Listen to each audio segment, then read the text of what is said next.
And this is the Senate Education Committee. We are coming out of recess, and before we do anything else, we are saying the Pledge to Allegiance, and Senator Altshuler will lead us. Where is she? I'll step in. Senator Prentice will lead us. I pledge allegiance to the flag of the United States of America And to the republic for which it stands, one nation, under God, indivisible, with liberty and justice for all. Thank you, Senator Prentice. You're welcome.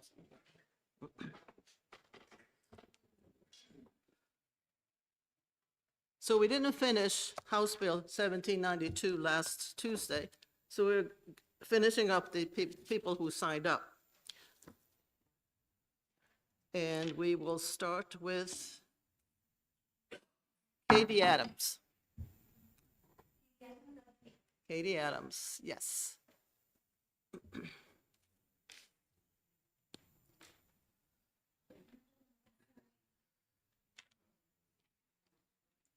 If you have a written thing, please summarize it.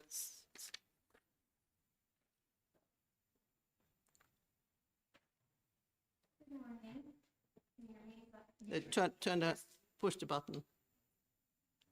There you go. Is that good? Yes. Okay.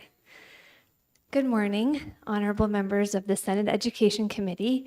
My name is Katie Adams of Exeter, New Hampshire. I'm here to ask you to vote inexpedient to legislate on HB 1792. I have 3 boys, 12, 9, and 4. 2 are enrolled in our local public schools, and the third will join his brothers this fall when he starts kindergarten. I respect that other parents have a different opinion on this, but I have not seen any evidence of my children being indoctrinated one way or another.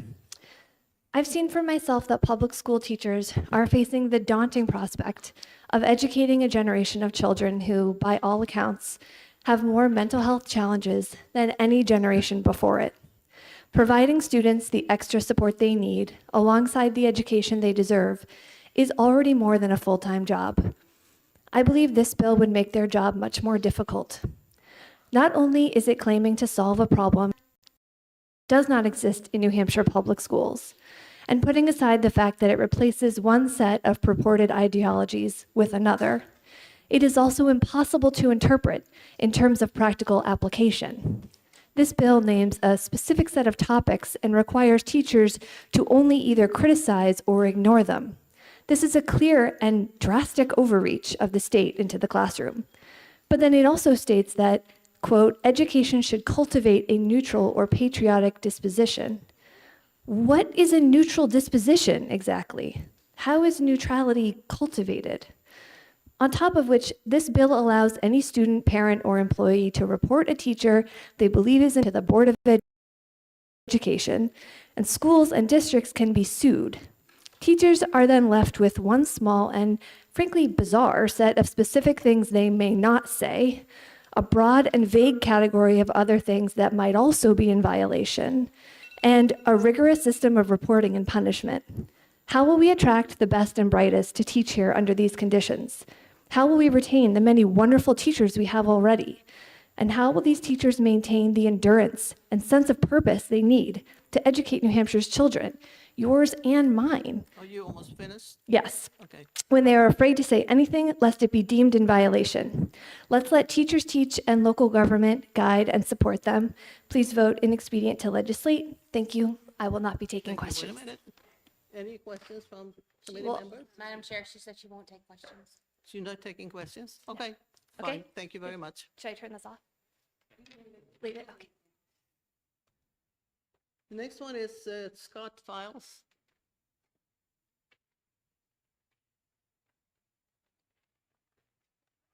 And if you have written statements, summarize it. You have 2 minutes. Yep. Good morning. Thank you. I'm glad that I was able to make it here 2 weeks in a row to speak to you all. I'm here to oppose HB 7192.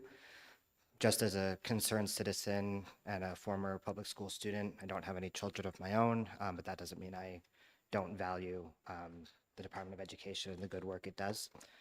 When I was reading through this bill, I was struck most powerfully by the phrase includes but not limited to.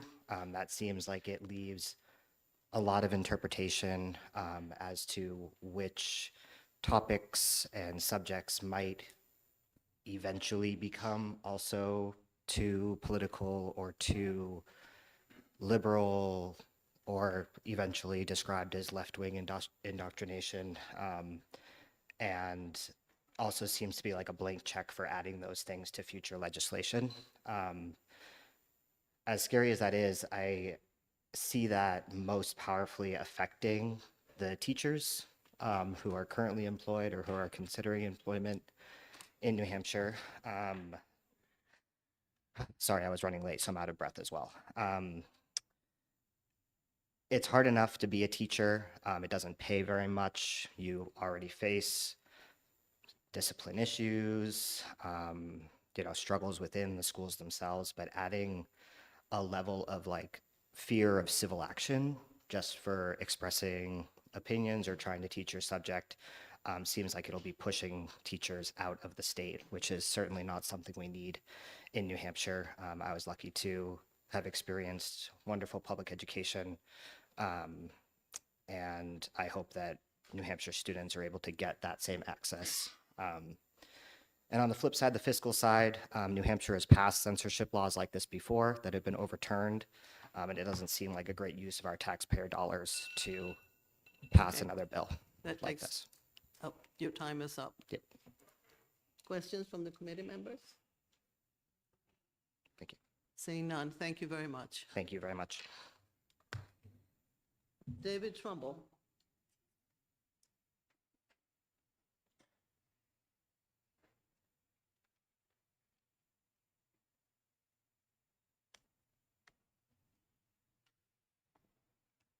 And the same thing, if you have a written statement, could summarize it. I have 2 minutes.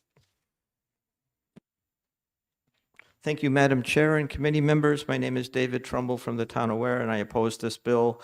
It would infringe upon our students' right to receive information under the First Amendment.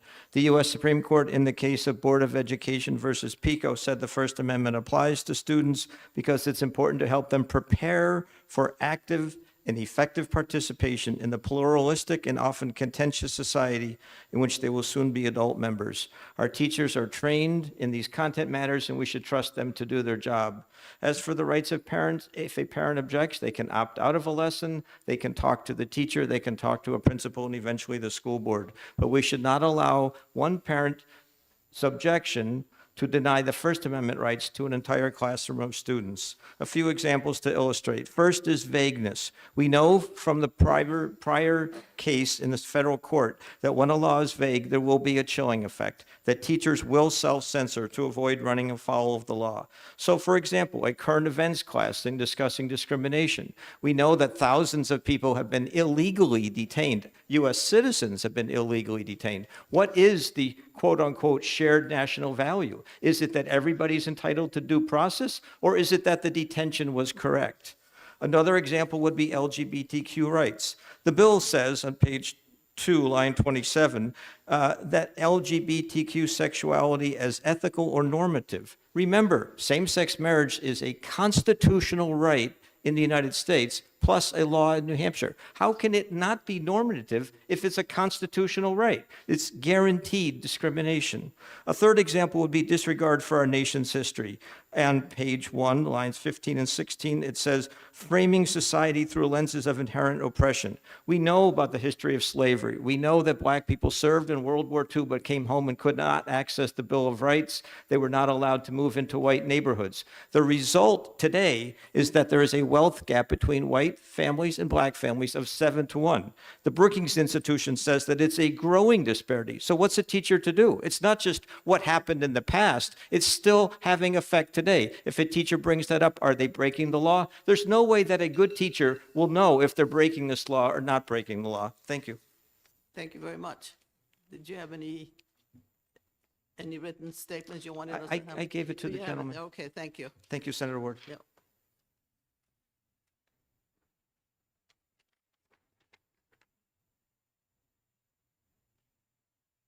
Okay.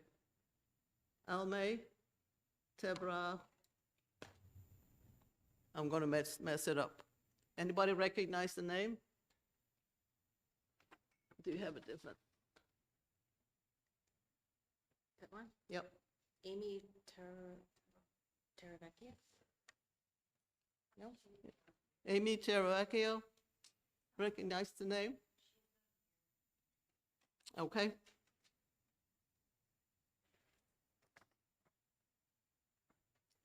Then Kim Bellybot?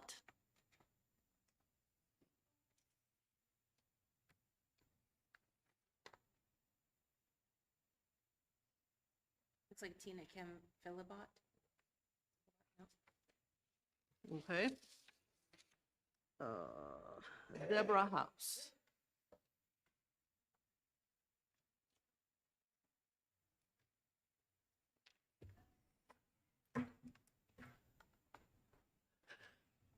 Good morning, Chairman Ward Good and morning. members of the Senate Education Committee. I'm glad to be here this morning. My name is Deborah House. I'm president of the American Federation of Teachers, New Hampshire. I have a few points I want to make. Many of them were made last week in testimony, so I will summarize. But I'm here to oppose HB 1792. It is harmful to our public school students and to our educators. This bill is not neutral. It selects a set of viewpoints that are prescribed and prohibits teaching about them or having content related to them unless you are teaching that they are bad. Do we really want to engage in selecting which viewpoints are prescribed and which are considered neutral and patriotic? If we go down that road, then what is considered neutral and patriotic would be at the whim of whoever has the majority in the House, whoever holds the corner office, whoever has the Attorney General's office. That is not good for our state and our society. It's not good for our students to be changing what the definition of neutral and patriotic is, depending upon who has the majority. That's really not a good way for us to be, a good road for us to be going down as a society. This also, I actually agree with the prime sponsor of this bill. In practicality, this works the same way as the Divisive Concepts Law.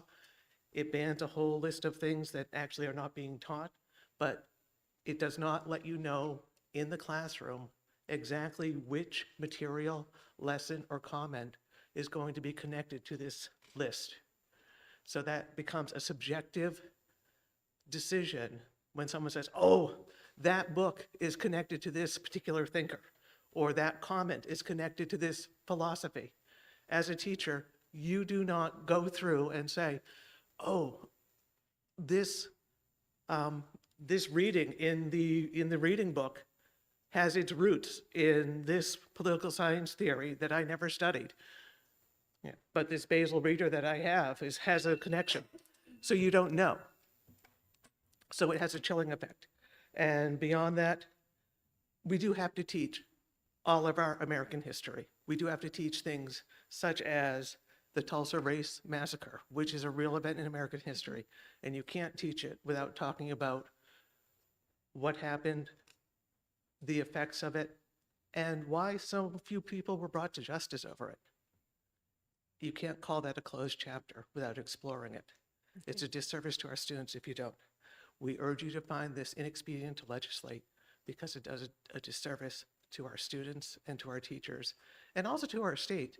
If you pass another law that will just cause litigation and expense to defend and be overturned, please don't go down this road again.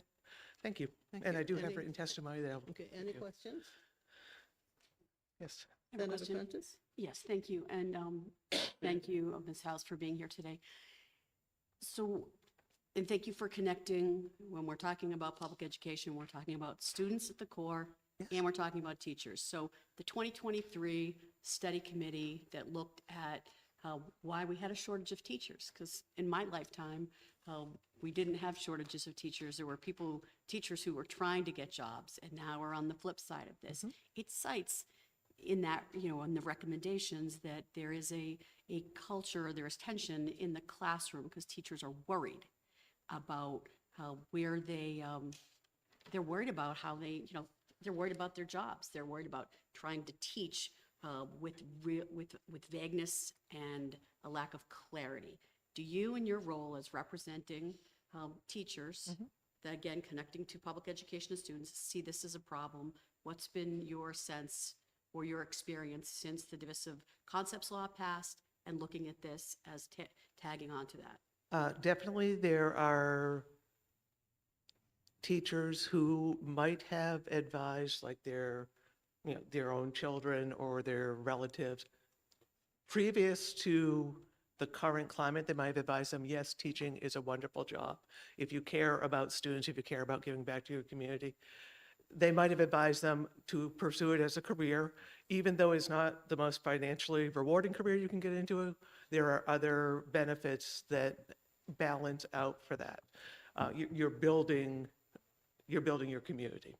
So, there's that. But in the climate of having to watch every word you say, having to wonder if someone will perceive something you have said, not in the way it was intended, but as an attack that was not intended, that it never was intended, that teaching about, the history of our country and how that connects to the current day, or even following up on a student question or acknowledging student discussion and not squashing it, can be perceived as being divisive.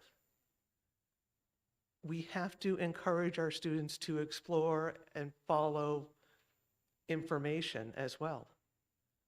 So all of these things can be perceived from the outside as violating that previous law. And it does create a huge weight. I know not only do we not encourage young family members and people we know in our lives to go into the profession. There's a lot of that saying, I wouldn't advise people to go into it. I know a lot of teachers who are in the later part of their careers looking to see how long they can stay. Can I retire now?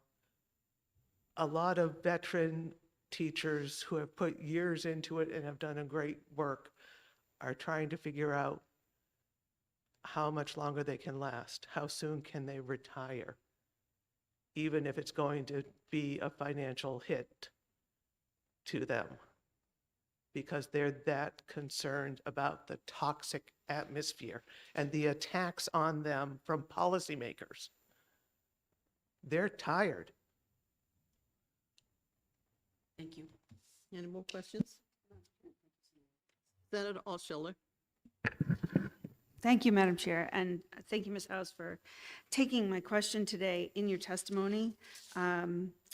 You credited the prime sponsor as connecting this bill to the Divisive Concepts Law, which was overturned. Yep. And so, in looking at the fiscal note in this bill, it does not, knowing that that this type of legislation has been brought to court prior, and it puts the state in the position of having to defend a law that the Attorney General's office has already vigorously on 2 occasions said that this is not constitutional and we should not do this. Do you think that the fiscal note for defending a law that we know to be unconstitutional before it goes forward should be included in the fiscal note? That would be prudent planning. We don't have I am constantly told that our revenues are not unlimited, especially when I'm advocating for appropriate funding for public schools so that our students can get the support they need in our schools. So I'm not sure why this should be an exception. Thank you. All set? Yep. Thank you very much. Thank you. Amanda Azad.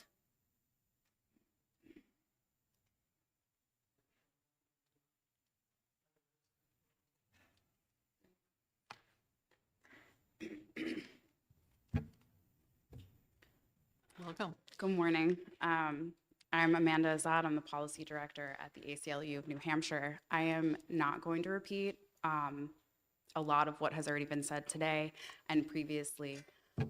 So I would defer you mostly to our written testimony.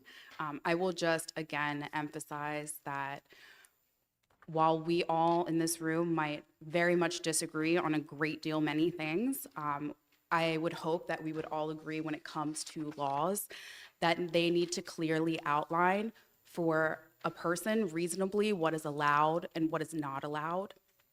And I would hope that when most of us, if not all of us, read this particular bill, we felt confused. I feel that it reads more like a political manifesto than an RSA. And I would hope that we could all agree that it is not ready to become law. So I will just leave it there and refer you to my written testimony. Okay, any questions? Senator Altshelder. Thank you, Madam Chair. Thank you, Mrs. Zod, for coming to answer questions, and I will look for your testimony. I know it's in my pile here. Was the ACLU involved in the lawsuits brought against the Divisive Concepts Law? Yes, we were involved in 2 prior lawsuits on very similar legislation, although potentially in comparison, maybe this is a bit more extreme. Yeah, and what kind of resources had to be put into defending against a lawsuit like this? The blood, sweat, and tears of our legal department, I can't speak to, but I would be curious to hear from someone else from the government how much money they have spent. Last follow-up, Madam Chair. Follow-up? Did you provide testimony against these divisive concepts laws, which the prime sponsor has said this particular bill mirrors? And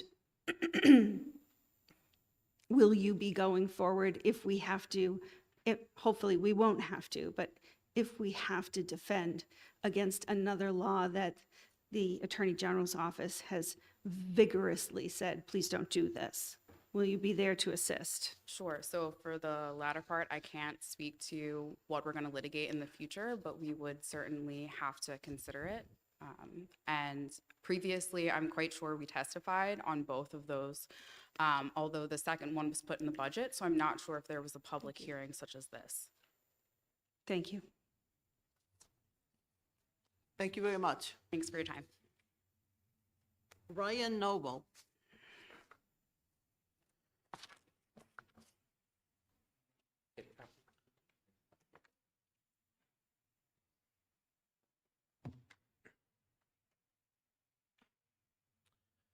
All right. Good morning. And Senator Sullivan, I would just like to say that I think Shelley Long would love your beret this morning. Good morning, Madam Chair, members of this committee. I'd like to begin with a simple question. If a student in New Hampshire classroom walks in, asks their teacher, why did the civil rights movement happen? Or why do people talk about systemic racism? Should that teacher be able to answer honestly, or should we have to worry about whether their answer might trigger a lawsuit? Because of this environment, this bill risks creating. HB 1792 asks teachers to navigate vague and political charged language like identity-based ideology, promoting division, and LGBT ideology. These terms are not clearly defined in law or educational standards. Who decides what counts as LGBTQ ideology, or what is considered to be promoting division, which learning about slavery or the civil rights movement? When laws are written this vague, educators are left guessing where the legal line is. And when people are unsure where the line is, they will step away from it. That means fewer conversations about difficult parts of American history, fewer opportunities for students to ask questions, fewer chances for young people to develop the critical thinking skills that education is supposed to foster. Students lose when curiosity is replaced with caution. This bill also creates a narrative that students don't have the capacity to ask questions and form their own opinions. I want to also address something mentioned in this bill, critical race theory. Critical race theory is not something being taught as a doctrine in any K-12 classrooms. In higher education, it is an academic framework used to examine how laws and institutions have historically interacted with race. Like many academic theories, it is simply one lens among many used to analyze history and society. Education exposes students to ideas, sometimes competing ideas, so they can examine evidence, ask questions, and form their own conclusions. You And have a this is lot. precisely Excuse why me. subjects like Black history, women's history, LGBTQ history exist in our classrooms. These subjects help students understand the Mr. full. Noble, do you have a lot, because your time is up, could you summarize what you have left there? I apologize that my time is up, but I was here last week and we did get cut short. So if I could, I would like to read the end of my proposal. Okay, could you summarize what you have left there? I can. I think that there are bigger issues that New Hampshire needs to deal with: affordable housing, groceries, gas, helping people with their medical care. Also, this bill has quite a few harms to people, and it needs to be really considered. I also just want to say that anyone who drafts a bill like this or supports a bill like this and claims to be pro-American, you can't if you are an objection to the First Amendment of freedom of speech. I will also say that disguising such language using an acronym like CHARLIE, it's not okay. That person created a lot of division in this country. And I just think it's shameful. I think it exposes the fragility of the people who put this plan into action. And I would like for us to break this cycle. Okay, thank you very much. Any questions from committee members? I have a question. Senator Prentice? Thank you, Madam Chair, and it's Ryan, correct? Yes.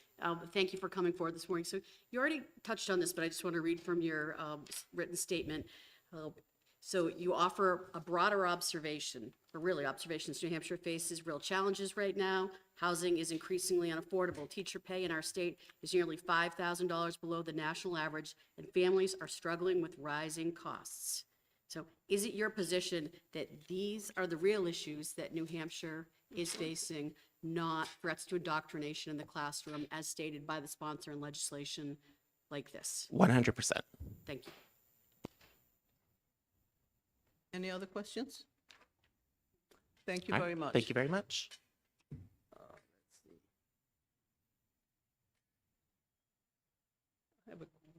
Are these the other people have signed up today for this one? The fact we have to do this is.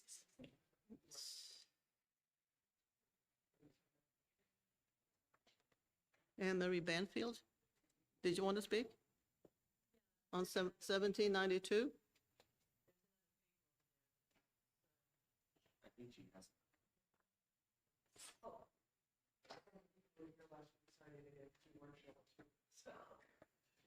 Yeah, I see some, Alexandra Prescott. Emery, did you want to speak? Yeah, but I'll wait. Okay.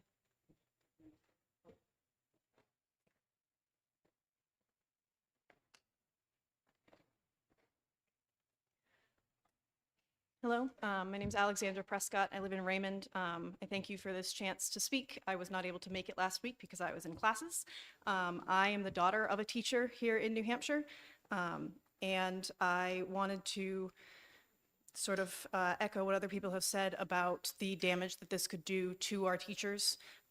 If this bill were passed, I would urge you to mark this inexpedient to legislate. Our teachers are already under a lot of pressure. They are underpaid, and I don't know how many of you have dealt with large groups of middle schoolers, but they are quite challenging. And I do not want us to be putting more restrictions on our teachers so that they are focused too much on what they can and can't say and not adequately educating our children. Thank you. Thank you. Questions? All right, seeing none, thank you very much. Okay, I have to ask, is there anybody in here who did not have a chance to speak last Tuesday who would like to say something today? Okay, why don't you, did you sign up today? Okay, why don't you come up and tell me your name so I know which one here. I just signed up. Oh, we called you a little I bit. have it here. Do you want me to sit? Yeah, have a seat, have a seat. Tell us your name. And you have 2 minutes. 2 minutes, okay. Yes. All right. Hi, my name is Christina Kim Philibot. I'm a longtime New Hampshire resident. I'm a Manchester resident, and I grew up here, went to school K through 16, PSC. Also, I am a plaintiff in the Mejia lawsuit from 2021. I came to explain why I oppose this bill. I want to speak to culturally responsive teaching. It is not actually a new thing. When I was a little kid, I was in New Hampshire, 98% white. I was an adoptee, and there was no one who looked like me. So my third grade teacher gave me this book. She knew I was a good reader. It was bigger. It was about this adopted girl with red hair, and that was like really important for me, and it helped me read a really challenging book. I would later become an English teacher. My daughter in 6th grade had a science teacher. He was teaching about, the pea experiment, the Darwin character traits. And he said, Jane, you have blue eyes, and Tommy, you have green eyes. Maddie, your eyes are like this. Yeah. A kid had just called Maddie a chink and did that too. How was my 10-year-old supposed to understand the difference between that? And they didn't. They didn't love going to school ever again. They did not love science. And that really kind of changed how Maddie viewed school forever.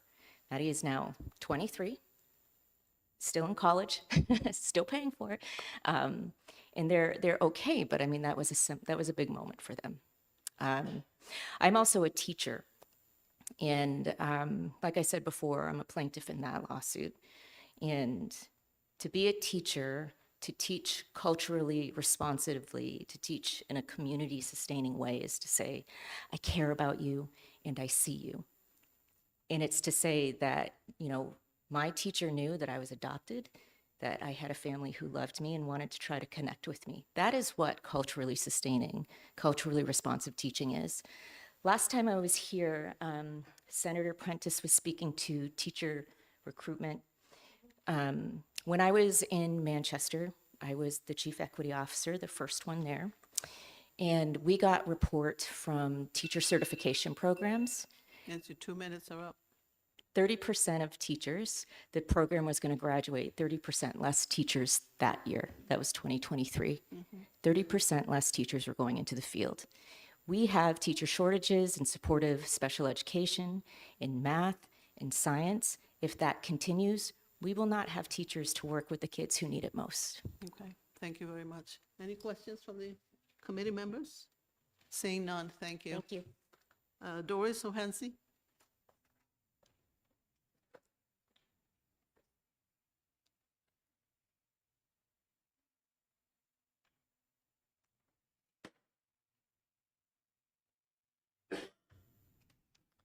Good morning. My name is Doris Hohensie. I'm from Nashua. I served on the school board for 4 years, so I'm going to use that as perspective of how I'm critiquing this bill. Charlie never advocated force. He advocated persuasion. So I think the bill needs to be rewritten.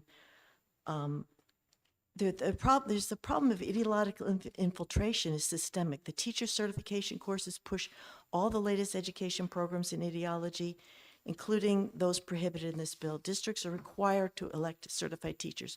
Private schools aren't. Teachers are continually recertifying.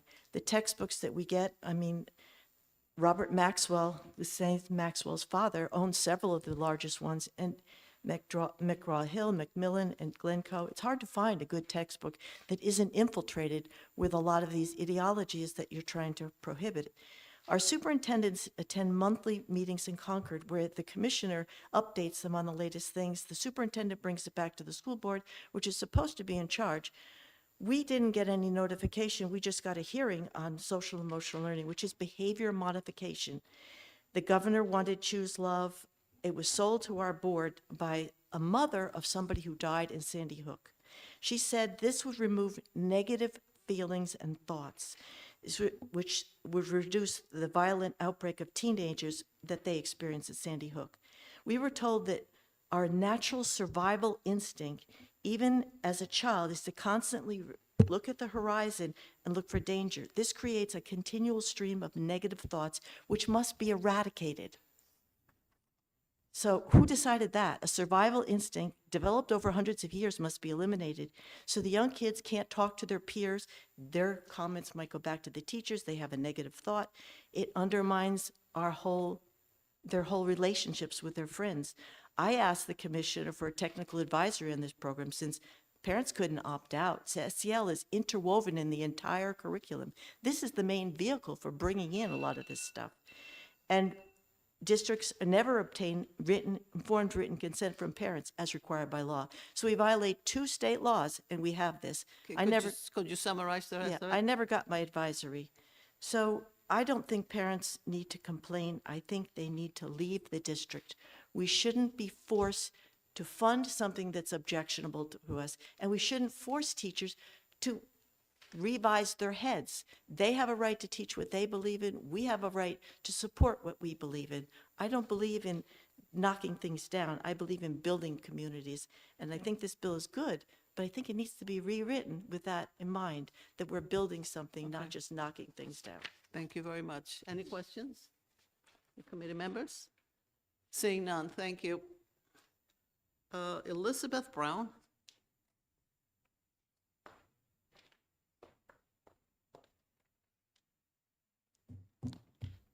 Good morning, I'm Elizabeth Brown. I'm here from the So Department of there's Education. 2 minutes, you can summarize your testimony, or I just have technical issues that Okay. I want to bring up. They are on page 3, where it deals with the things that the Department of Education is supposed to do. First thing, it says that the department shall publish guidelines within 90 days of the effective date. Anything the department is going to do within 90 days is a very short period of time. So I would, if this bill is going to go forward, I would encourage us to having at least 6 months, possibly a year, to try to get things done. The next couple of things is those guidelines, and we don't normally do guidelines. The department doesn't have rulemaking authority. The State Board of Education is the one who has the authority to promulgate rules, which is typically how it's done, and that process usually takes about 180 days. So 90 days would not be sufficient for that. But this law says that the department's going to publish guidelines regarding 3 different things. Basically, examples of permissible pedagogical teaching, examples of impermissible teaching, and resources that align curriculum with core competencies. So the department does not have anyone on staff at this point who is a civics or history curriculum specialist. So we would have to have at least a contract in order to be able to do this. Obviously, the contracting process, which is something I'm heavily involved in, would require an RFP, which would probably take 90 days. And then to get that contract through GNC likely would take about 6 months. So as you can see, the 90-day timeline would be insufficient.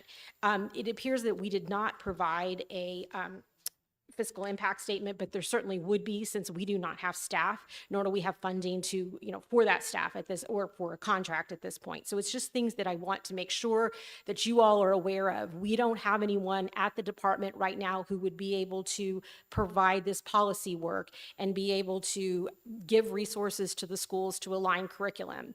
And I think it is like one of the things that's very clear in the 306s and the way that the department oversees the local school districts. We don't prescribe curriculum. And so this would be the only time I'm aware of that we would be prescribing curriculum for the local districts. Okay, thank you very much. Any questions? Seeing none, thanks. Let's see here. Lisa Bowdoin?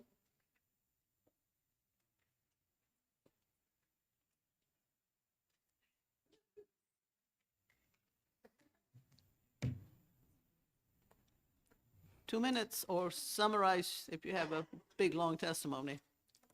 Thank you. For the record, my name is Lisa Bodwin, and I strongly oppose HB 1792 in my capacity as a disability policy professional.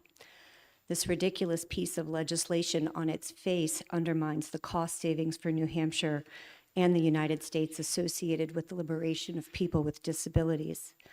Over the past several decades, public policy has increasingly supported the inclusion of people with disabilities in community life, in public schools, workplaces, and housing. There are measurable economic benefits by having people without disabilities being taught to shed their ableist ideas about life with a disability. Our public schools still have systemic inequity built in through segregated learning spaces, which reinforces the idea that students with disabilities aren't worthwhile friends, aren't capable of learning, while teaching, which teaches students with disabilities who will be future employers, that people with disabilities are not worthwhile future employees. If students with disabilities aren't seen as valuable and worthy of learning alongside students who don't need IEPs, what sort of structural exclusion does this send? Moreover, it's absurd that bill sponsors want to prevent teachers from discussing how institutions for people with disabilities were a historical way to inherently oppress people with disabilities. The current reality, my son Forrest is routinely dismissed from consideration when he applies for work based on his having the face of Down syndrome. Yet he speaks French, can type faster than most, and has a memory like an owl. He is a dedicated hard worker. The cultural background, Tom, in our society whispers ableist ideas that devalues people with disabilities. These are real systemic barriers. This leads to higher Medicaid costs, higher housing costs, and higher educational costs. If people with disabilities are not valued, we continue to pay outrageous costs. You summarize the rest of it?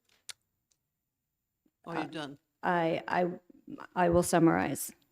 Just yesterday, the President of the United States decided to share an antiquated historical way that people with disabilities were oppressed by suggesting that if you have a learning disability as simple as dyslexia, that you should not be qualified to be a member of an elected official. We cannot pass legislation like this. It's an embarrassment. Thank you. Questions, Senator Altshuler? Thank you, Madam Chair. Thank you, Ms. Bodwin, and thank you for your advocacy for the disability community. I immediately thought of you when I've been reading this legislation and saw a phrase that has come up previously and raised alarm bells for me, and I wanted to know if it also did for you. On page 1, line 6, preparing students for productive citizenship.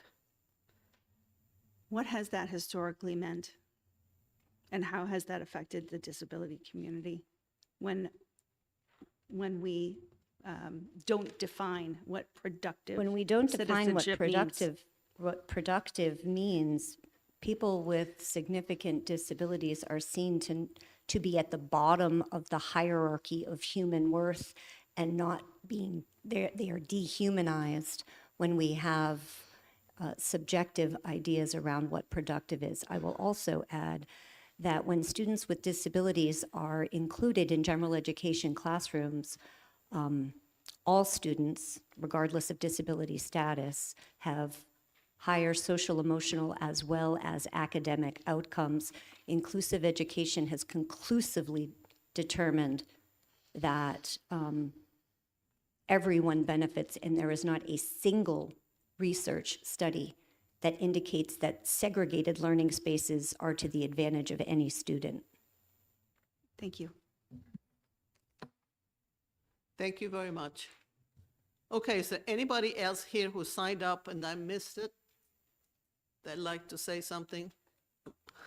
Anne Marie Banfield, I think you did sign up. Yep.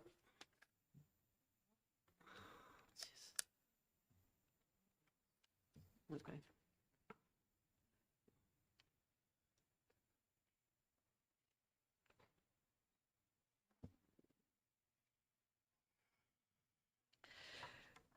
Good morning.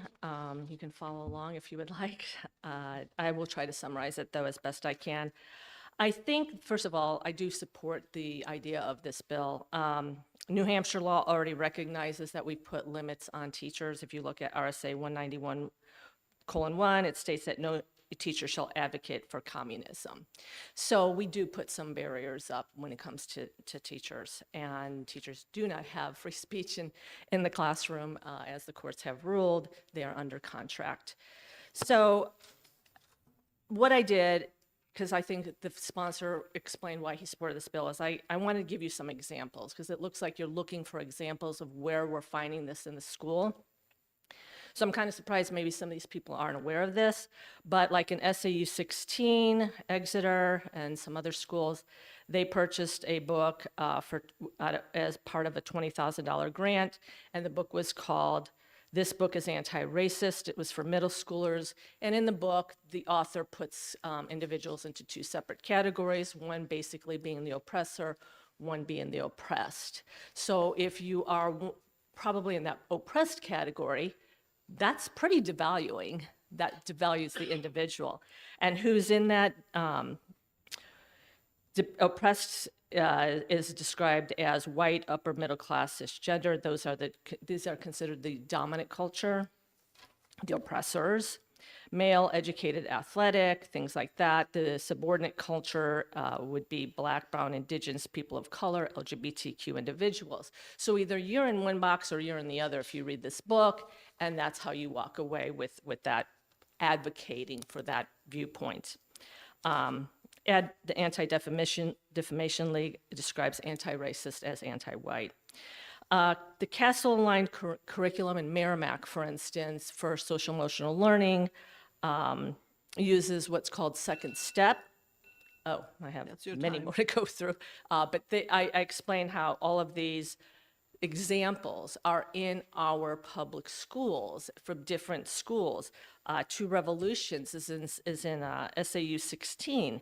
And Two Revolutions, if you look at what I provided to you, you are considered, you are considered covert white supremacist if you support Columbus Day, if you support property taxes.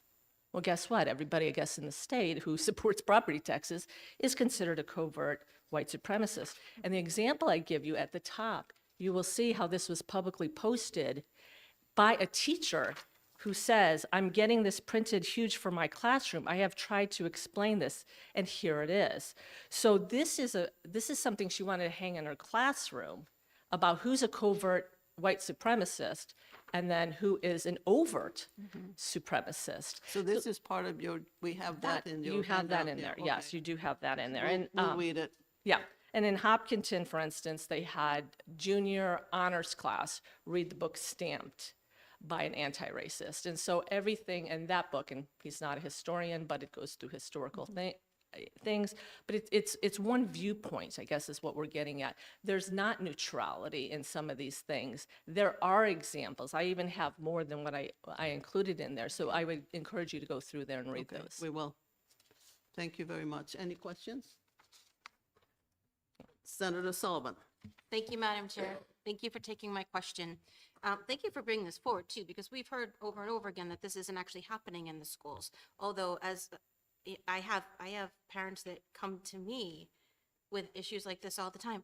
Would you believe that not only parents come to me, but teachers also come to me that say that they have to actually hide in their classrooms because they do not believe in some of the things that are being told, and they feel enormous pressure from the teachers union and also from their peers to align this way? And if they have conservative values, they hide in their classrooms.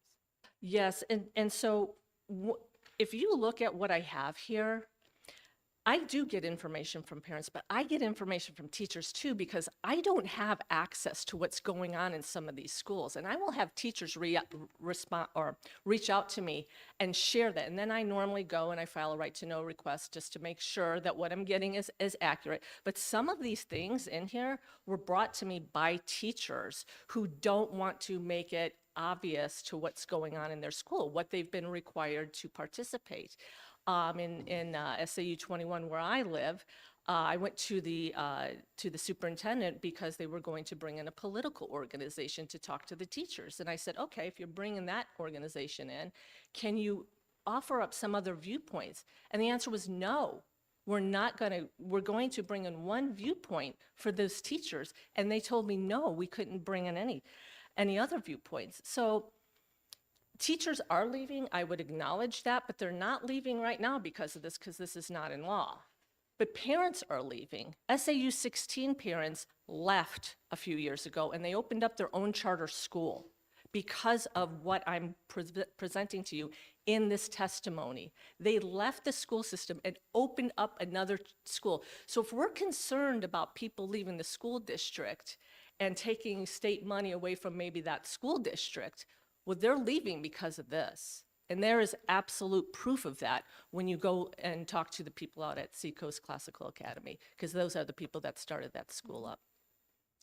Follow up? Would you believe that teachers have told me that they are planning their retirement early and they are advising younger people not to get into teaching because of the strain that they're feeling over these divisive concepts that they're being forced to teach in schools? Well, you know, the thing about it is there's many reasons that teachers are leaving. The behavior is out of control, quite frankly, in some of these schools. You know, that's a different subject, but they are leaving, and it does concern me, and it would concern me over this. And, you know, I think the sponsor explained that in this law that you're not going to get fired. You're going to be told, here's what you're presenting. And in that example that I give you, you know, you put that out on social media that here's your covert racist in your classroom. And so, you know, telling a teacher that, look, you can't bring in an agenda. Yes, you can talk about these subjects. Of course, we want to talk about slavery. We want to talk about racism. Of course, it's the advocacy, and that's in 191, RSA 191:1. It explains that no teacher shall advocate communism as a political doctrine. We already do that in the classroom now, and we should be doing that. It should be neutral. If a teacher comes in and puts up a sign that says taxation is theft, and you see it all over the school, and they're teaching taxation is theft, I'm going to guess that some people are going to be a little bit bothered by that advocacy for that particular viewpoint without adding another viewpoint. Maybe you teach that, but how about having some different viewpoints at the same time? And that's not what we're seeing. And I'm giving you specific examples of what we are not seeing. I had it done to me in SAU 21. No, we're not going to offer these teachers a different viewpoint. You know, they're closing the door. Any other questions? Seeing none, thank you very Thank you. much. Jim O'Connor?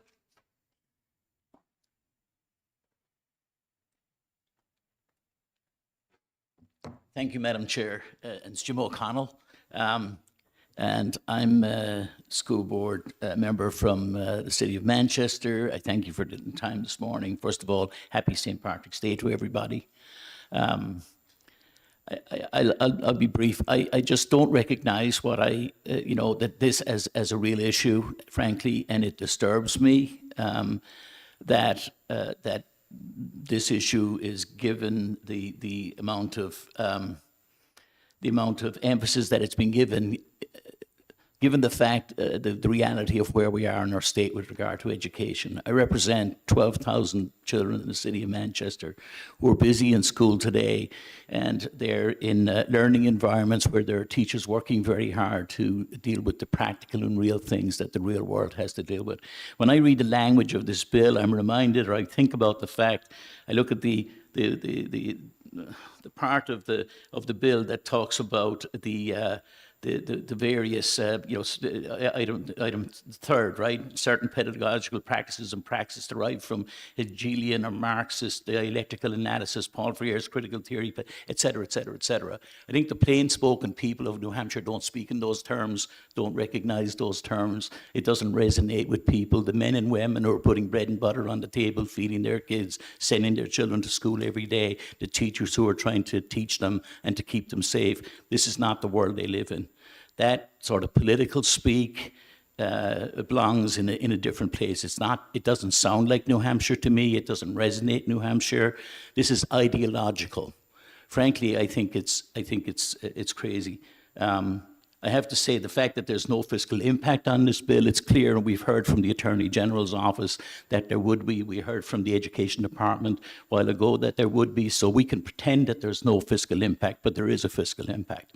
And we have towns meeting all across this city, all across this state right now, where there are schools threatening to be closed, teachers threatening to be fired, not enough money for special education, not enough money for programs, and this is not the subject that you will find being discussed at town meetings and city council meetings all across the state.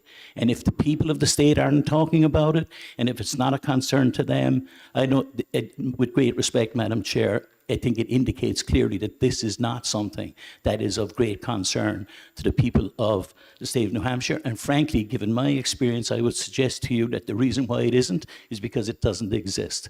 It's a bill chasing a problem that doesn't exist. Okay. Lastly, let me say that, Your time is up, sir. yes, but if I just, so again, I would just be clear that I oppose this bill. And on one matter, if I could, as I was signing up to speak last night, Madam Chair, it was late, around 11:15, and I was clicking on the buttons, and I hope I didn't inadvertently press support rather than oppose. So I don't know who in this room could check that and report it, but Jim O'Connell and the Manchester Board of School Committee opposes this bill vehemently. Thank you, Madam Chair. Questions? Senator Sullivan. Thank you, Madam Chair. Thank you, Mr. O'Connell. I'm a little concerned because, and confused, when you said that this isn't happening, haven't you had people come before you in your school board committee to say that this is exactly happening in Manchester schools, including the wheel of privilege? And many parents have come forward. Sir, I have emails from you responding to those parents. So can you tell me why you would suggest that this isn't happening in Manchester schools? I'm suggesting it isn't happening because it isn't happening. With regard to the facts are the facts. There's some blarney that can go, but Got there's it. some blarney that doesn't fly. No, Mr. O'Connell. well, what you say is correct with regard to there's an issue about the wheel of Privilege. the wheel of privilege in one of the schools in Manchester by a teacher. That matter, as you know, was addressed and dealt with. There was no evidence that was an issue that permeated the Manchester schools, that was part of a curriculum that was used as instruction across the school district, etc. So with over 1,000 teachers, 2,000 staff in hundreds and hundreds of classrooms with 12,000 children, if somebody wants to find something that they're looking, if you look long enough, you can find something and misrepresent it. So I would suggest, with respect to Senator Sullivan, that issue, as it was raised, was dealt with and investigated by the district, as you know, and was found to be not what people claimed it was. So I'm happy to speak more on it, but Sir, that was not the finding. But however, would you believe that the teachers that I spoke about that hide in their own hide in the corner of my own classroom, so that they are not targeted by certain ideologies that are pushed in the schools, are Manchester teachers? So again, Senator Sullivan, as you know, I'm elected at large in the city of Manchester. I represent all 12 wards, 115,000 people. I'm openly accessible. My phone rings. If one of my constituents calls, this is my published number, it would call here right now. And I answer them. And I answer every phone call and every email. I'm out on the streets talking to people every day. I'm in schools every day, and I go to PTO and parents' meetings all across that's what I do. And nobody on the day-to-day basis they talk to me about a lot of things. This is not something of concern to the 115,000 people. Maybe it's 114,990 it's true of, and there's 10 that it's not. But I'm trying to be very honest and clear as somebody who answers to the people of Manchester every day and is a visible face of policy and education in the city. I never get stopped at the supermarket or the gas station or at church and someone says, I'm deeply concerned by this list of whatever that is in edu-speak or some political science speak or whatever that non-New Hampshire language that is in this bill. Nobody ever talks to me about these matters. They talk to me about kids, education, special education, the safety of students, learning. That's the things they talk about, not this. Thank you very much. Thank you. I appreciate it. Did you sign up and don't have? Okay. Why don't I, 2 minutes, because we're really running very long here on one particular bill from last year. You just state your name and we'll give you Yeah, 2 minutes to I've been speak. through this drill. Thank Okay. you. So I'm Representative Cyril Orrs, Merrimack 13, representing Chichester and Pittsfield. And I can tell you that the testimony I just heard is in a different universe. I think it's the Twilight Zone.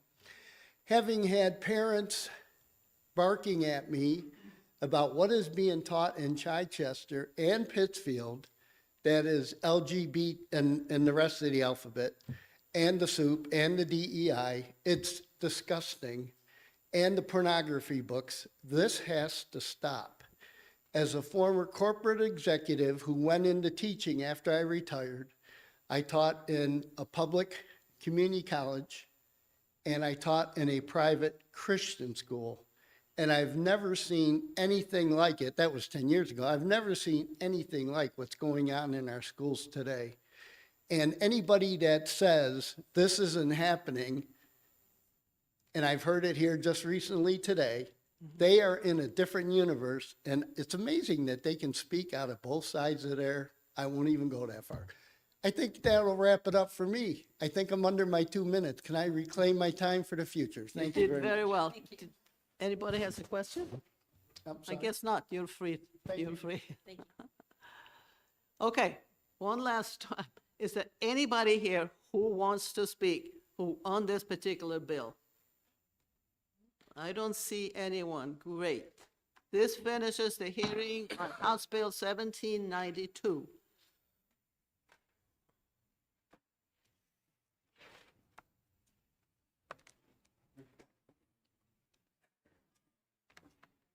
Now we can go over to the new bills.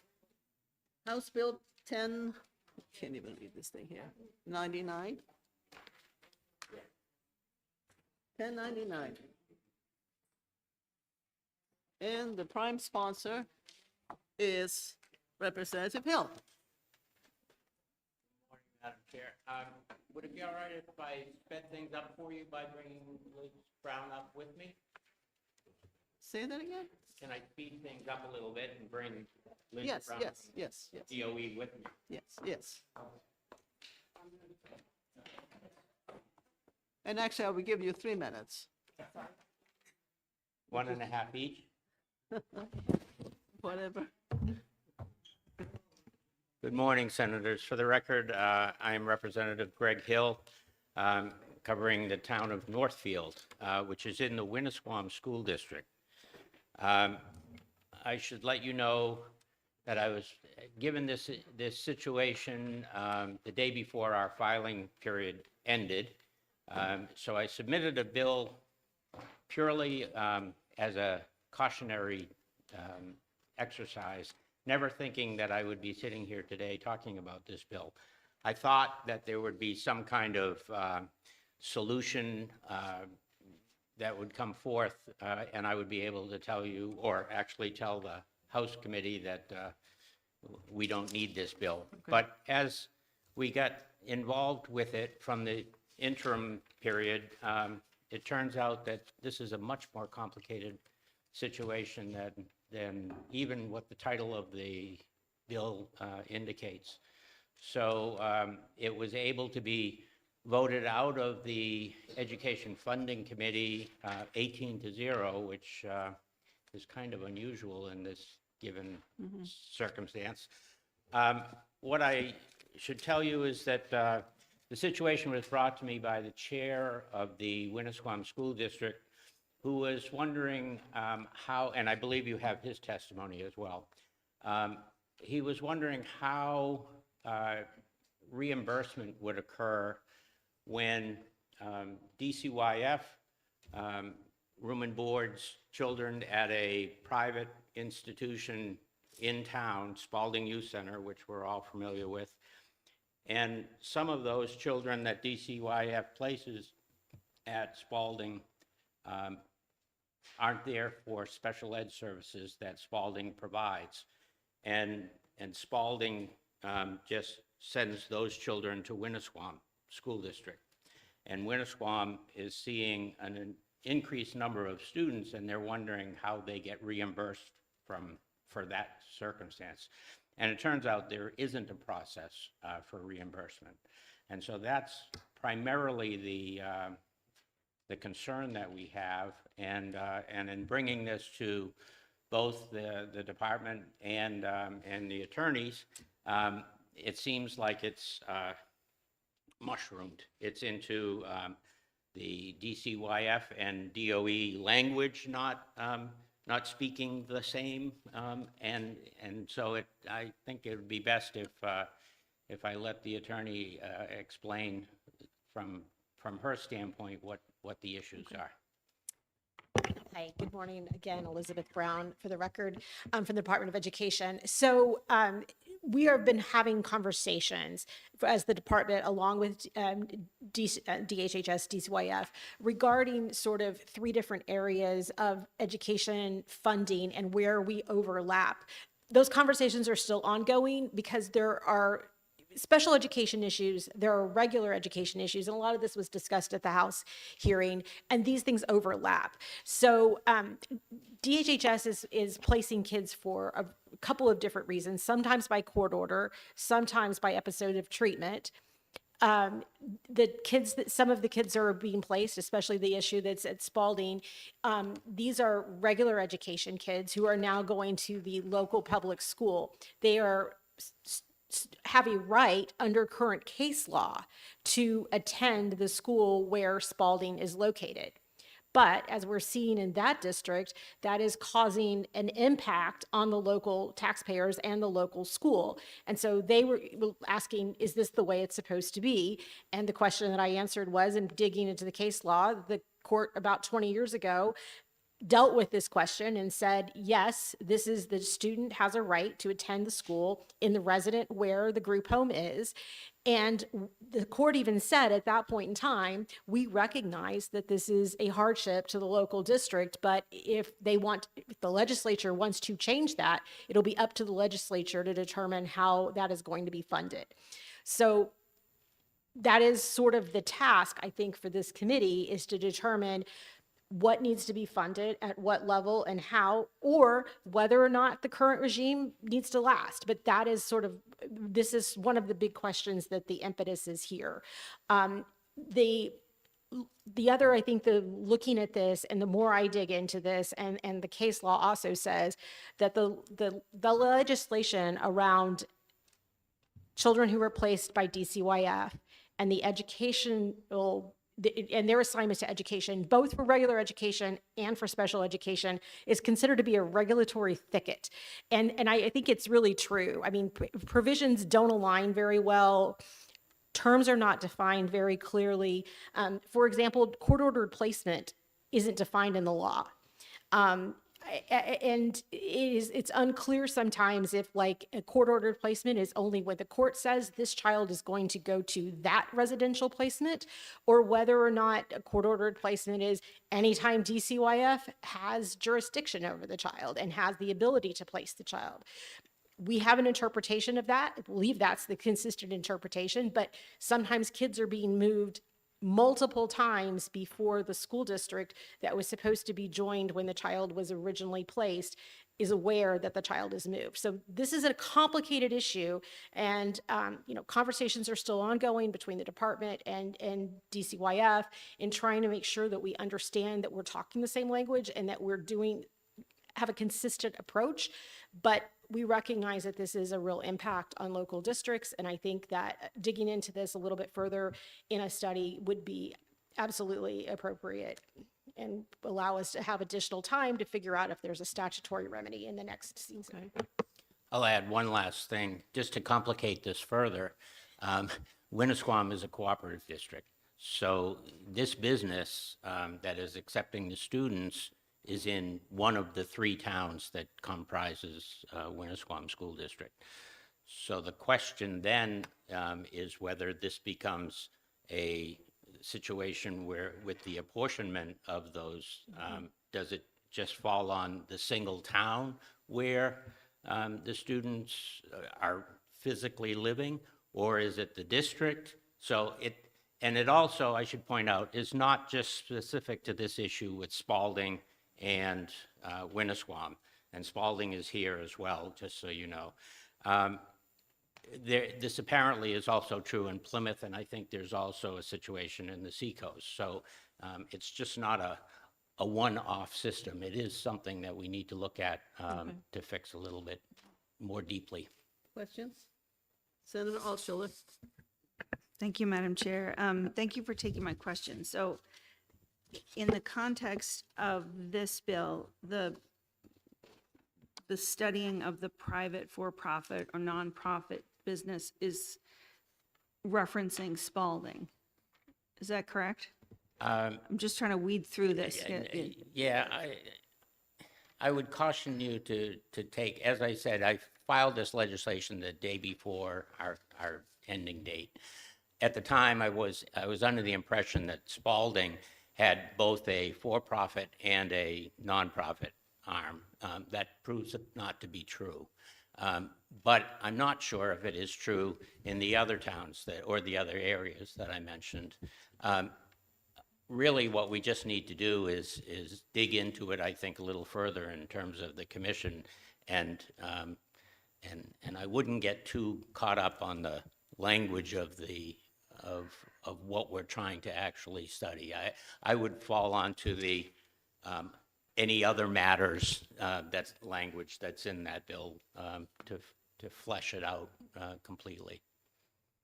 May I follow up? Follow up?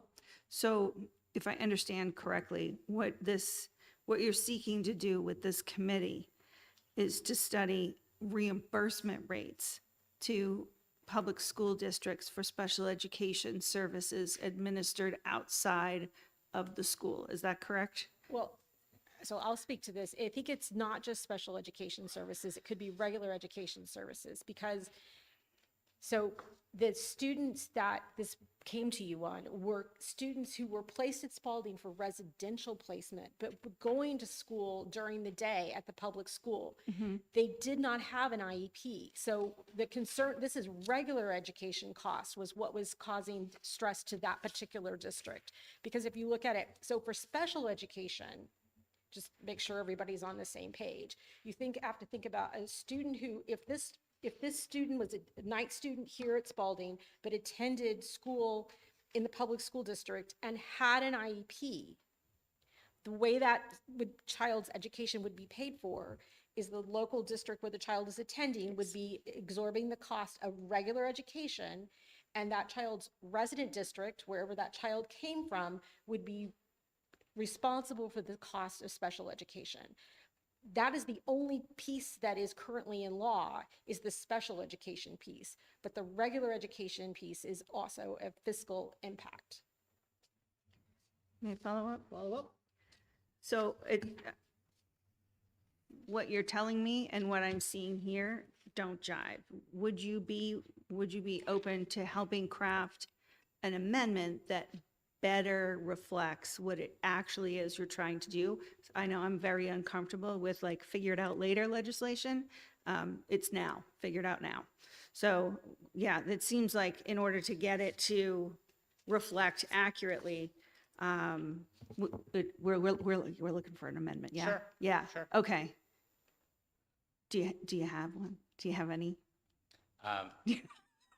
Chairman Ladd will be up speaking next, I Okay. believe, or Excellent.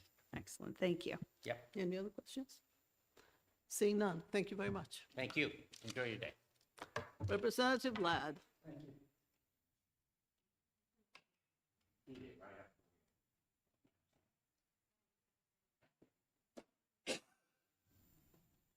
Well, good morning to Madam Chair and members of the committee. Good morning. My name is Rick Ladd. I chair the House Funding Committee, and we took a lot of time at looking at this bill. And let me tell you one thing, I don't have an amendment in my back pocket right now, but I can read you what we have in the first two lines of the committee report, which went before the full House on the House calendar, consent calendar, and came out of Committee 18-0. The title of this bill is somewhat misleading, as the Education Funding Committee recognizes that specific billing and costing issues directly related to private, for-profit, and nonprofit businesses such as Spalding Academy and Family Services. And I don't want to just stop right there for a second and say it's not just Spalding Academy. This could be up in Plymouth, where they have similar residential placements up there, or in my community where we have Beckett. And it could occur right there as well. The committee found that this is not just very unique to the area of Northfield and that particular cooperative, it's throughout our state. And other such organizations located throughout New Hampshire need resolution regarding who is responsible for paying the high-cost education services in the receiving school district. This matter extends much, much beyond the local school district and residential businesses located within the district enrollment area. You got to remember that in these places like Spalding, you have children that have been placed by HHS, DCYF, or DOE, or the Residential Placement Center, and we haven't mentioned, from agencies, similar agencies in Massachusetts. And there we're getting into the business of tuition costs and all that associated with it. This, the further we got into the research on this, the further we said we don't have an answer, and we did utilize Liz Brown, which you just heard from the department. But this needs further work, and that's why we are recommending that this issue, because it's just not unique to Northfield. It's not just a Spalding Academy. I have gone to Spalding, looked at it, wonderful school. We're proud to have that in our state. But we have other situations very similar. So, Madam Chair, I would suggest that you support what we came out of the House and look at this committee as a way to really resolve a matter of not just billing, but other reimbursement situations and issues associated with the receiving district and the sending districts, in some cases, which are in Massachusetts, with children that are under the custody of that state. And so it's a huge issue, which needs better resolution. Thank you. Questions from the committee members? I'll leave you to this committee report, which we have right here with the blurb on the backside. You might want to use it. I don't see any. Oh, that's Senator Altshuler. Thank you, Madam Chair. Thank you, Chairman Ladd, for a little bit of clarity. Do you have an amendment, like not with you right now? I'm not putting you on the spot. Is there one in the works that we could work collaboratively? I with don't you have an to amendment, better- but we have a lot of those ideas which you would throw into something. We could craft something like that in the next Yeah. 24 hours for you. Okay, that sounds terrific. Yep. Thank you. You're welcome. Thank you. Anybody else? Thank you very much. Thank you very much. Anybody else who likes to speak on House Bill 1099?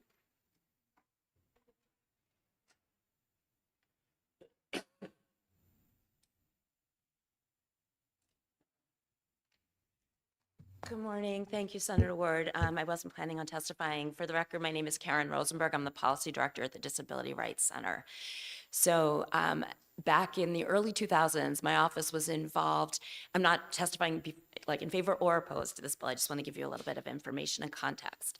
So before I started at Disability Rights Center, it was probably the late 1990s or early 2000s. There was a case that was brought that the Department of Education, I believe, brought, or our office did, against the Manchester School District involving a little girl who had been abandoned. She had been, her parents had lived in Manchester for a while, and then she was placed in a home, I don't even know if it exists anymore, in Pittsfield, called the Brock Home. And then her parents left the state. And so the question came up as to who is the district of liability in that state. And our office, I know it's coming back, our office represented the child in that case. And ultimately, the case was the district court in Concord found that Manchester was continuing to be responsible. And then it was appealed to the First Circuit that affirmed that decision. So it basically, I think the thing that we need to make sure is that children don't get lost in the cracks when we're making decisions about which district is liable. I have to tell you personally, I find our law pretty confusing right now about to establish the district of liability. So it wouldn't hurt to study this to kind of figure out whether there's some more clarity that could be brought to our current law. But I just want to caution you all that we want to make sure that we're not leaving children like this little Kimberly child just sort of at loose ends. Because at the time being abandoned, it made no sense for her to go back to where was she going to go? She was abandoned. So in thinking I'm not going to volunteer to do an amendment because I would not be the right person to do it. Sorry. But being honest here. But I think it would be important if this committee meets to also make sure that they hear from attorneys who represent both school districts and students through their parents who are involved in these placements. That's all I have Well, for thank you for your input. Any questions? Seeing none, thank you for very your much. time. Anybody else? Seeing none, this ends the hearing on House Bill 1099.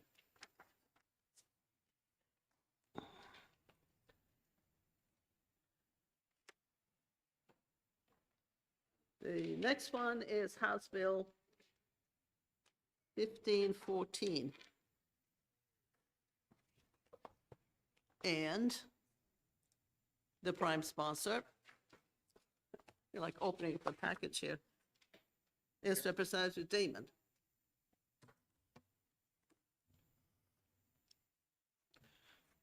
Thank you, Madam Chair. Good morning, Senators. I'm State Representative Hope Damon. I represent half of Sullivan County, overlapping with Senator Ward. And so introducing HB 1514, it is a bipartisan bill. It was requested by constituents, including the chair and members of the Claremont School Board. The sole purpose of this proposed statute is to require thorough distribution of school compliance and financial reports from the state agencies to school districts. Currently, there is no statute comprehensively defining where these needed reports are communicated. HB 1514 specifies that all compliance and financial reports from the Department of Ed will be sent to every elected school board official in the district that's relevant, the school superintendent, and the school business administrator. DOE is tasked with providing a list to these individuals annually of what reports they should expect. Further, HB 1514 makes the same requirement of the Department of Revenue Administration. That is, all financial reports would be sent to every elected school board official, the school superintendent, and the school business administrator. At present, DOE only receives audits from districts, but does not report to districts. If other legislation requires feedback on those audits from DRA, this assures that it is sent to all of the above entities. DRA has informed that their communication to districts in regards to timeliness of audit submission is primarily with business office staff. HB 1514 would expand that communication. If audits are not submitted in timely schedule, it would seem essential for others beyond those directly responsible for the audits to be informed of this situation. While submitting this legislation is certainly a response to the management and fiscal crisis in the Claremont School District, it is clear that all school districts should benefit from the safety net created by having many individuals informed, whether it be communications about special education documents needed at DOE, timeliness with audits to DRA, or any reports that inform of the district's status. I do want to acknowledge that the bill would benefit from an amendment to three concerns raised during House testimony. It's not entirely clear in the existing language that the reports should only go to the relevant school board members. We don't mean the reports for all school districts to go to all school board members across the state. That obviously would not be making sense. So we need to just tweak that language. And stating the form of communication required would be helpful. I think that digital email communication is efficient, cost-effective, and appropriate. It does not need to be postal mail. And finally, maintaining the database of where reports are to be sent should be the responsibility of DOE. DRA would simply provide to DOE what needs to be communicated, and it would be sent through that one database. So we're not tasking two agencies with creating and utilizing the exact same database of who to contact. HB 1514 passed the House Education Committee unanimously, and it passed the House on a voice vote. So I am hopeful that this bipartisan bill is fairly simple and can be collaborative, and I would be happy to help with that amendment and answer any questions that I may. Thank you. Any questions from the committee members? Senator Altshuler. Thank you. Thank you, Representative Damon. So The three areas for amending is reports should only go to the relevant school, I missed that. So School that they board- would only go boards. to the relevant school board members. So for example, Yep. reporting for the Claremont School District doesn't need to go to Berlin. Right. And then second, does not need to be postal mail. Email is sufficient. Correct. And the report archives should be housed at DOE alone. Not archives, but the mailing database of who it's communicated to would be a DOE. So the DRE wouldn't have, DRA, sorry, wouldn't have to also create that list of recipients. Okay, Thank you. thank you. Seeing no more questions, thank you very much. You might catch up on this one. Thank you. Elizabeth Brown.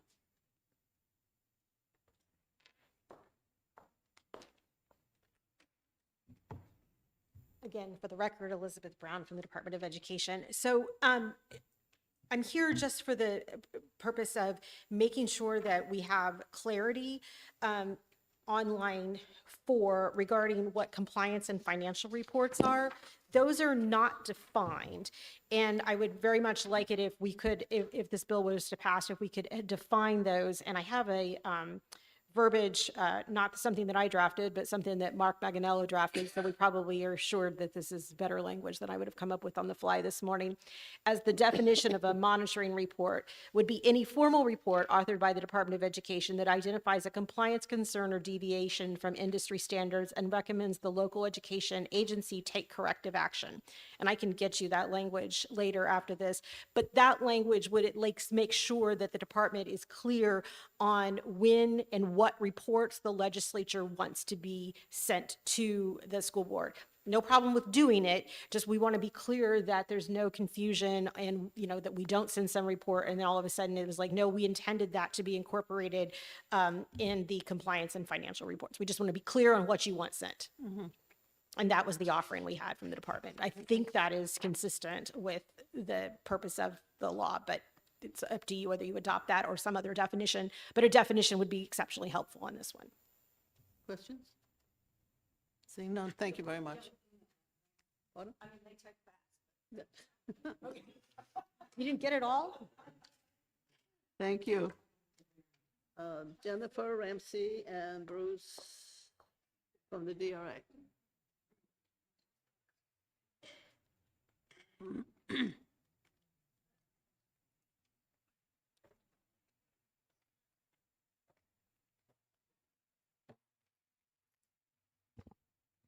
Thank you. Excuse me. Thank you, Madam Chairman and members of the committee. For the record, I'm Jennifer Ramsey. I'm Tax Policy Counsel for the Department of Revenue Administration, and with me is Bruce Knur. He is the head of our Municipal Bureau and our Municipal and Property Division.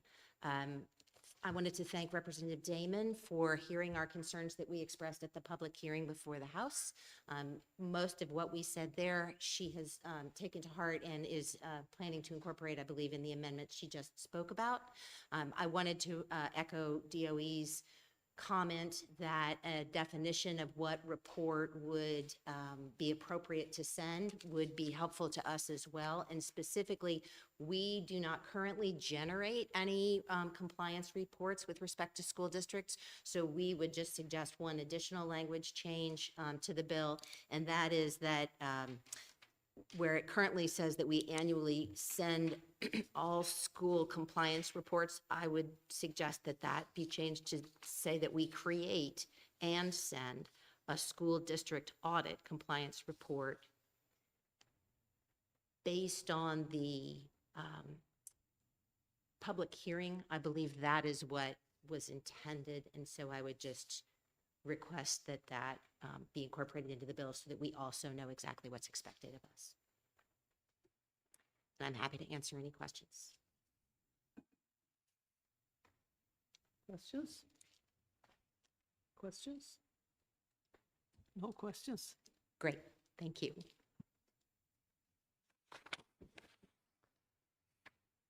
Anybody else who likes to have their opinion to the House Bill 1514? Seeing none, this concludes the hearing on House Bill 1514.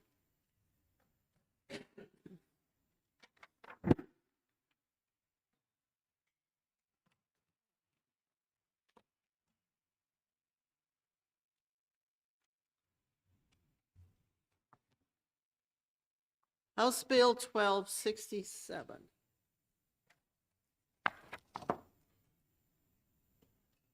Prime sponsor is Representative Sheehan.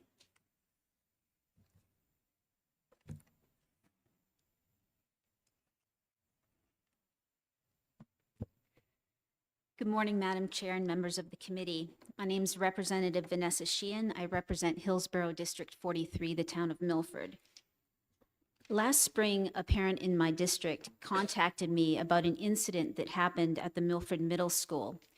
It involved a middle school teacher who had been put under investigation for inappropriate behavior involving students. For some reason, the school officials reached out to the school district attorneys, and it was decided to get testimony directly from the children. Parents of the students who were involved in the incident were told that school district attorneys were going to be conducting in-school interviews. The parents were somewhat concerned, so they asked school officials for the specific time when the interviews would be happening so that they could be present during the inquiry. They later were shocked to discover that the interviews by the attorneys had occurred anyway without any parental notification. The school district attorneys came and questioned the students, and the irate parents contacted the school to demand to know why they hadn't been notified. The school's reply was that the attorneys felt a sense of urgency and they needed to move forward. My constituent who has children in the school reached out to me and asked if there was anything I could do to prevent this from ever happening again. I spoke with the OLS attorneys, and their solution is in front of you now. I understand that legislators often resist making laws for a single specific incident, but it would seem that attorneys would never have acted so callously had a law been on the books stating that parents must be present for all questioning, especially when it would appear legal action against an employee might be pending. I believe strongly that language along the lines of that in HB 1267 is needed to protect minor students from being questioned without their parents or legal guardians present to advise and support during the proceedings. I was also advised that there are certainly times when questioning a minor child without a parent or guardian present should be allowed to happen, such as when it involves a legitimate child welfare case. I asked for a provision to be included in the bill that would address those specific types of situations. This concludes my testimony, and I would be happy to answer any questions. Thank you. Any questions from committee members? Senator Altshuler. Thank you. Thank you. Thank you for taking my question. So the bill includes that the school district shall put a policy in place, or is it the DOE should put a policy in place? Or who writes the sample policy for asking a student if they want their parents present or notified? Thank you for the question. That would be left up to the particular school district. May I follow up? Follow up. Are you looking for, I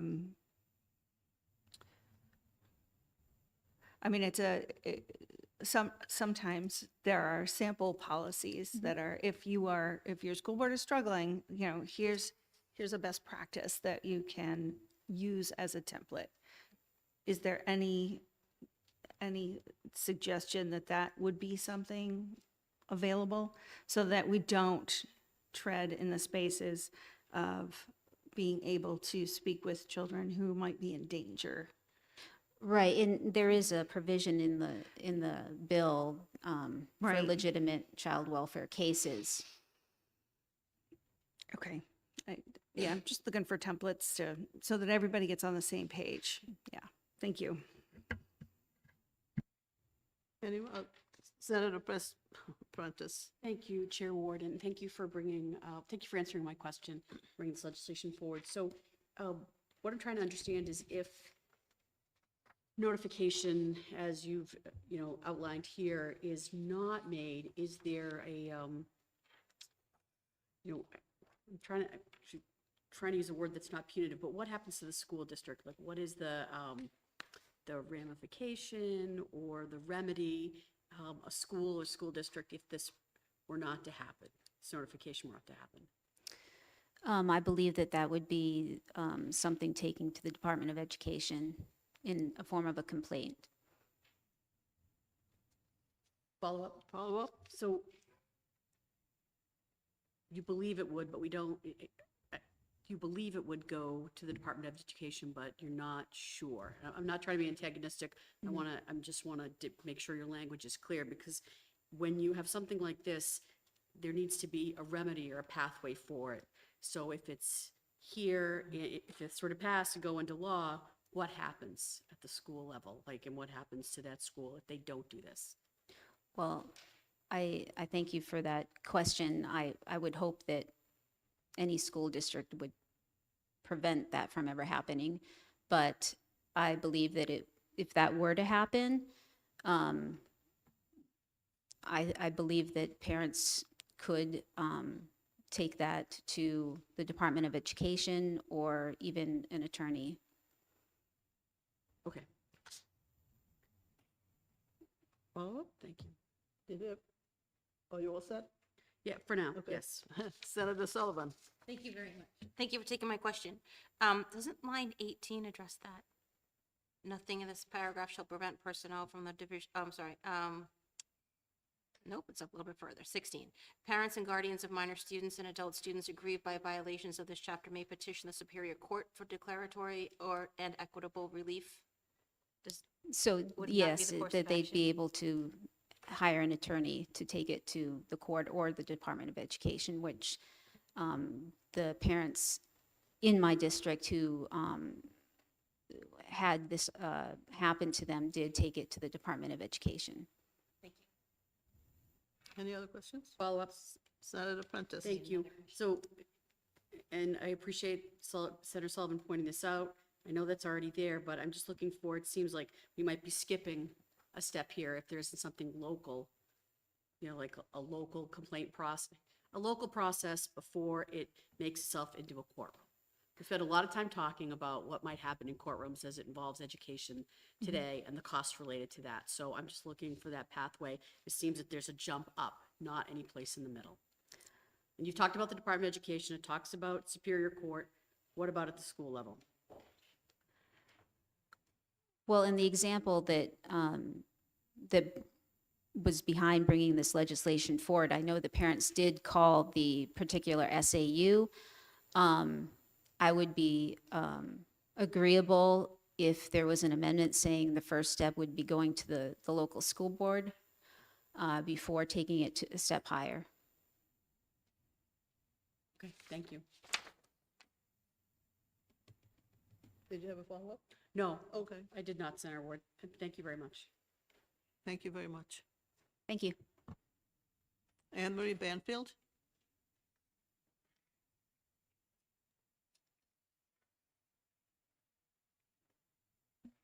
I'm going to be very quick.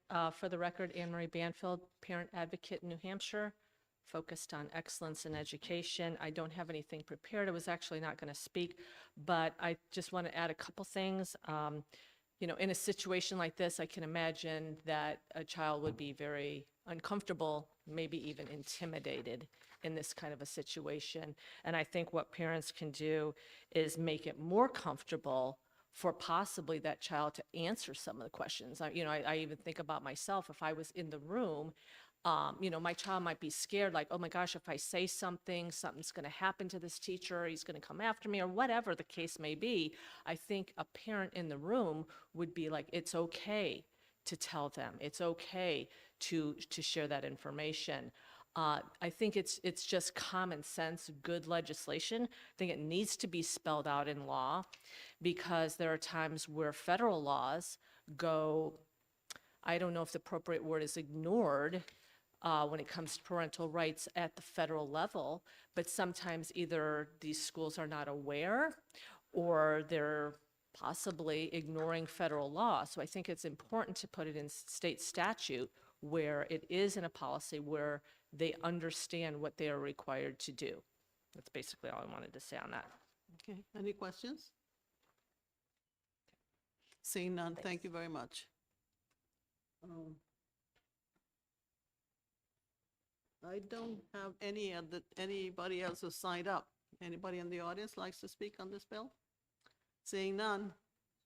That closes the hearing on House Bill 1514. Best practice versus a law. All right.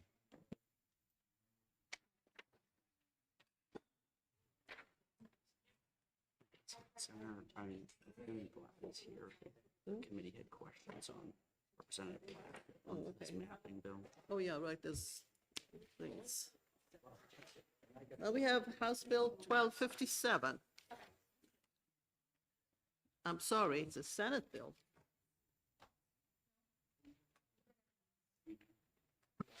Something isn't, wait, I'm looking at the wrong thing here.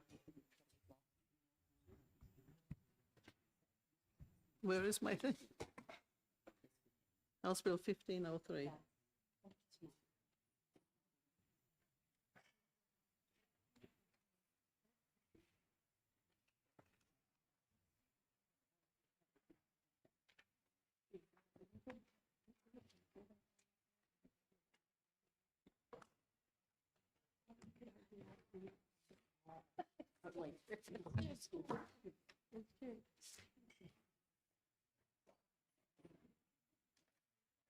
Okay, House Bill 1280, 1267.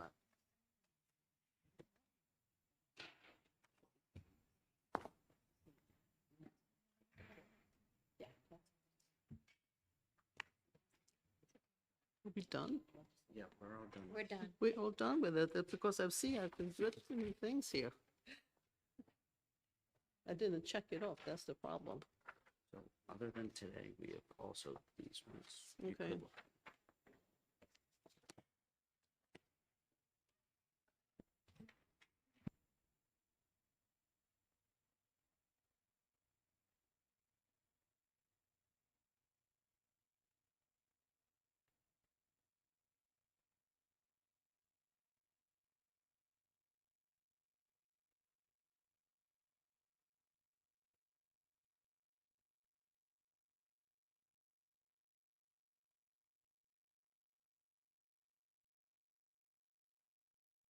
Do you want a motion to go into executive session?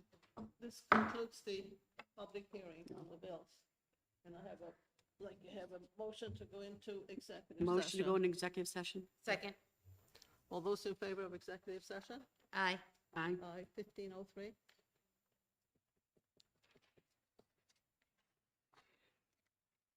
I have House Bill 1503, which was a request by Senator Ladd to have the Department of Education allocate funds to create a database of maps of public schools for emergency use cases. So, Senator Ward, if I may, I'll make a motion ought to pass on HB 1503. Thank you. I have an O to P. Do I have a second? I'll second. I have a second, Senator Sullivan. Discussion.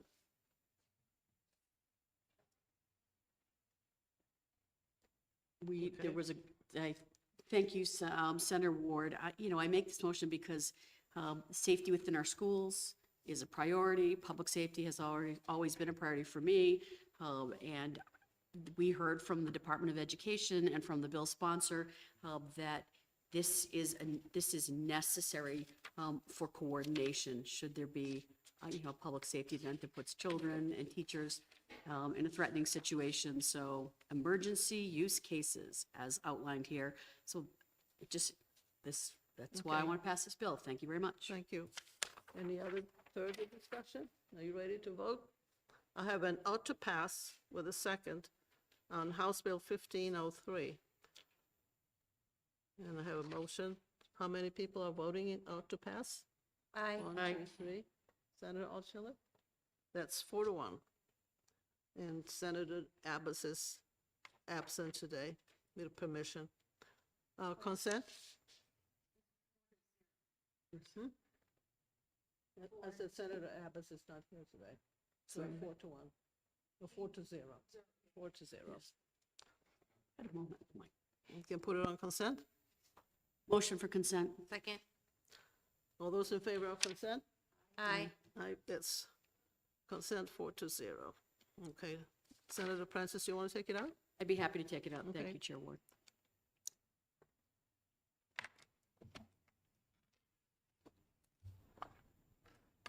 Any other bills you want to take out? If not, I need a motion to get out of executive session. Motion to leave executive session. Second. All those in favor? Aye. Aye. Thank you very much. This ends the executive session and the public hearing, and we'll see you all next Tuesday. Sounds good. I heard this might be snow next Tuesday. I hate to say it. No, I'm not. No. Hoping it's very little. Supposedly there's snow next Tuesday. Hoping that's very little. It's supposed to warm up. You did?